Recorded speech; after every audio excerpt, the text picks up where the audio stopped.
That's my little sister. Hey, little sister, had you been to Mr. So-and-so? Knock, knock, knocking on his door again last night. Said you needed it bad. Well, that ain't right. My little sister's a zombie in this world with no hope. This world. That's not what this video is about. But my little sister's with Jesus right now. So she's good. What I wanted to talk about in this video is about senses. Again, like, this is video 2. Word to the bird. Word to the flock. Listen up, Birchwood. And Ivy Leagues.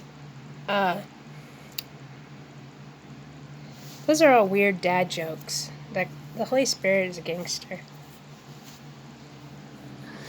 But what I was going to say about senses is that, like, when you can tap into your senses as they're, like, intended to be, which our senses are given to us to,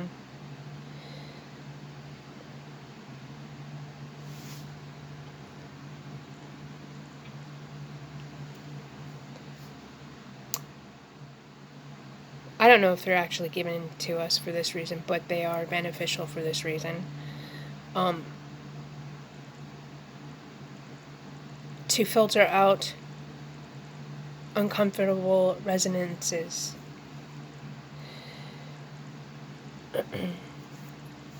We are artistic creation and creators, and when you take that away, you can't actually take it away from the sensories, because they will see it our senses see God in everything, and God is art. God is the original creator gangster, and there is no one like God. Well, except for humanity, who are made in the image of God. And so our senses, as neglected as they've been, as fractured as they've been, as molested as they've been, as mistreated and ignored and rejected as they've been, they are in fact God, and you cannot erase God. You can, however, surrender to God and allow God to manifest. So our senses play a big part in our manifesting abilities. And our sixth sense is where I'm going with this discussion.